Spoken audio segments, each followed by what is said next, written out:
Hello and welcome to Maggieville USA. I am Maggie, your host for today's video. We will be showing you all how to make Missy's chili sauce chuck roast using the Instant Pot. She calls this her happy pot. This is a one-pot meal of mouth-watering goodness. My mouth is watering already just thinking about eating this for dinner tonight. Since there are different manufacturers and models of these pots, make sure that you are familiar with your Instant Pot. If you need to, refer to your owner's manual. Okay, this is created in 2 steps. The first step will be to add my meat, seasonings, onions, and celery, and cook that for 55 minutes. And then step 2 is when we add the potatoes and carrots and cook those for 10 minutes. So let's get started. First, I want to put my rack in the bottom of my Instant Pot. Then I'm going to spray it just a bit with my avocado spray. This will make sure that the meat doesn't stick. It also makes it a lot easier for cleanup. So we got that in there. Now on to the chuck roast. I did a little bit of prep work today. And this is about a 2-pound chuck roast. 2 to 2.5 pounds is perfect for this recipe. I went ahead and I lightly oiled my pieces. I cut it into 6 and I generously seasoned them with my seasoned salt. We like a lot of flavor in ours. So the first step of this will be to put the meat around on top of the rack around the outside edge of the pot. So we will do that and get those in there.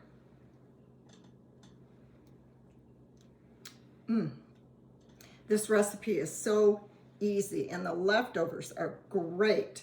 And if you stay tuned to the end of the video, I have a bonus idea for you.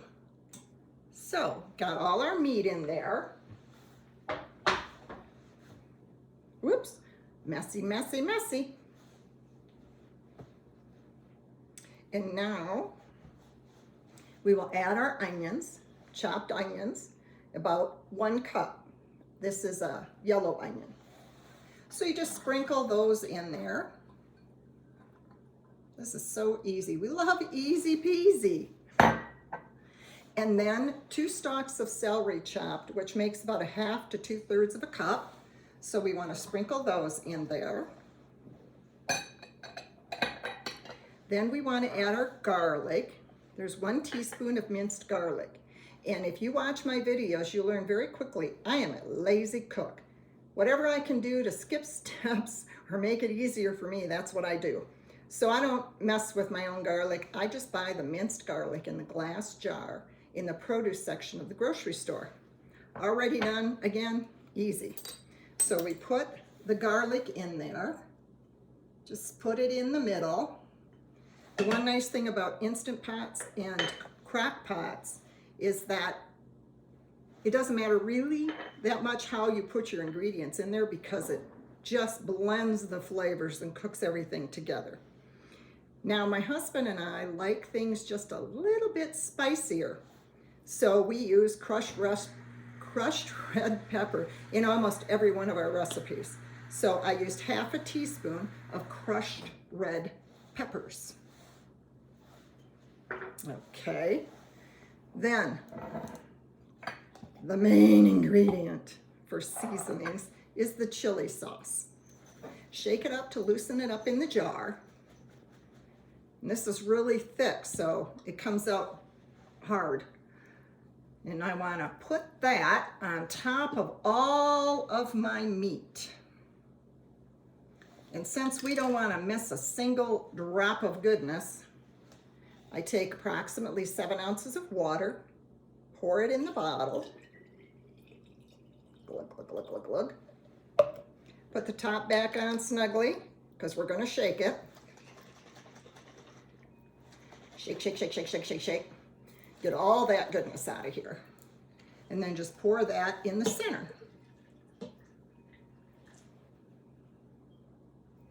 Yum, yum, yum, yum, yum. It's already smelling good. Woo-hoo-hoo-hoo. And again, referring to your own Instant Pot, mine I'm going to plug in. Beep. I'm going to select meat and stew, and then 55 minutes. Going to put my top on. Make sure it's in the sealed position on the top, and then just let it go.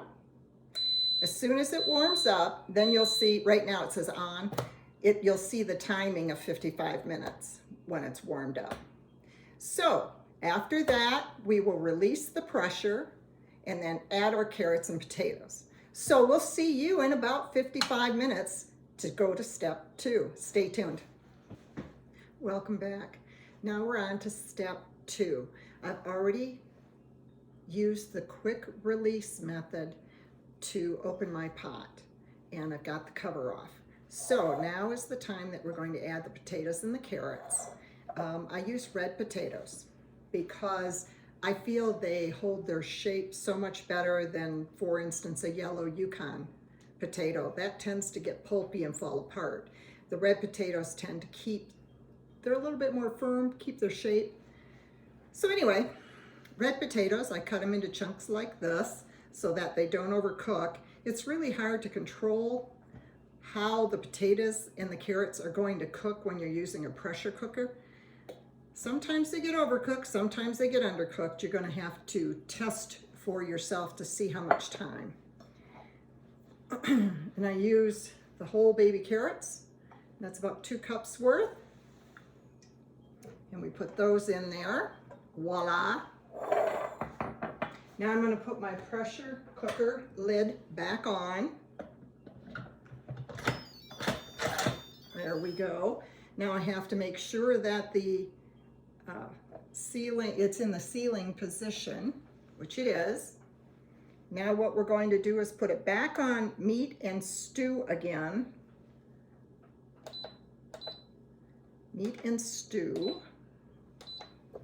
This time it's for 10 minutes. You're going to have to adjust depending on what elevation you're at, what type of Instant Pot you're using, and I have trial and error.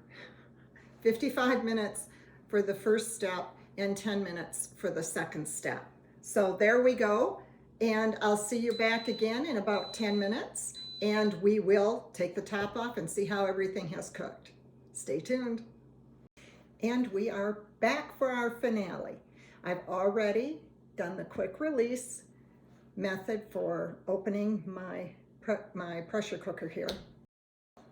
I tested the potatoes and the carrots. We're good to go. Now I need to get down to the meat here, and we want to test the meat for fork tenderness. So how you do that, you should just poke the meat and make sure that it comes apart. Look at that. Oh, nice and tender. Looks absolutely delicious. So now let's get our ingredients out of here. And I've got a casserole dish all set to go. And with a pressure cooker, I remember my mother using the pressure cooker when I was little. It just absolutely pushes all those flavors in. Okay. So now let me plate this. I've been waiting all afternoon. Get my potato on there. And a nice, well, look, it's just falling apart. Oh, just the way I like my beef. And when you have a less expensive cut of meat, cooking it this way is so much better. I've tried cooking this kind of a recipe in the oven or the stovetop, and the meat just is so tough and rubbery. Not the same. Oh, excuse me. I also have my wine. Okay, let's cut it. There's no sense in cutting the meat. It's falling apart. All right, let me cut my potato here. And I don't have to salt and pepper this. It's all the seasonings were in the pressure cooker and have been absolutely absorbed by everything. So I don't, my mouth keeps watering, so I don't have to season it any more than it already is. And as you saw, I do like to put the pepper flakes in there. It gives it just a little bit more bite for my husband and myself. Let me taste the carrot. And now, the meat.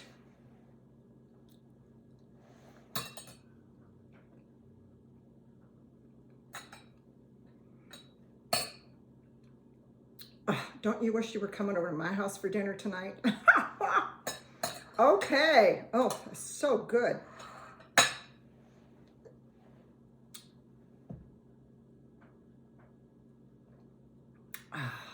The finishing touch. Red wine.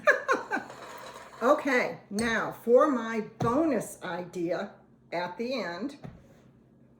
I don't know if you all have ever had hash.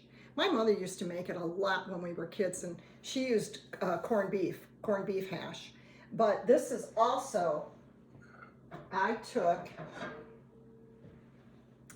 some of the meat and some of the carrots, and I diced it up really small. For the potatoes, I fried them to give them a little bit more texture. So here's my hash, and let me tell you, this is a fantastic breakfast idea, and I'll show you why.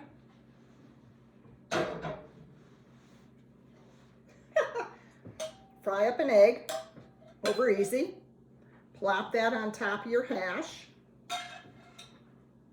And if you want to, you can take a little bit of the juice from the pot and you can put it over your hash.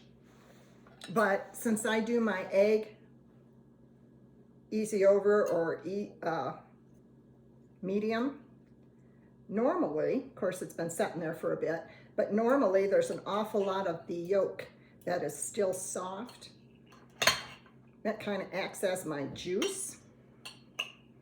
So this is your bonus idea. Take some of your leftovers, and that's why I don't want my potatoes and carrots to be done too much, because I want to be able to cut them up and put them in the fry pan. And what I did again was I took the potato and I diced it up small and I fried it in some butter.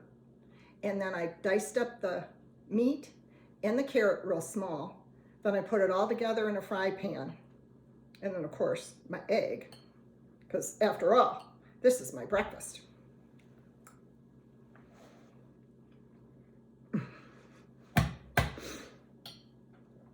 Yummy, yummy. Excellent, excellent. So remember that with your leftovers, you can make a hash. And this kind of hash can go any time of the day. You can have it for breakfast, lunch, dinner, doesn't really matter, especially in our house. We often have breakfast for dinner. Okay, so the recipe can be found on our YouTube channel or our Facebook page. Just search for MaggievilleUSA. Please give us a thumbs up and subscribe. If you're watching us on Facebook, please like and follow. Our next video, cooking video, will be Maggie's spaghetti sauce. So thank you so much for watching, and we'll see you next time on Maggieville USA.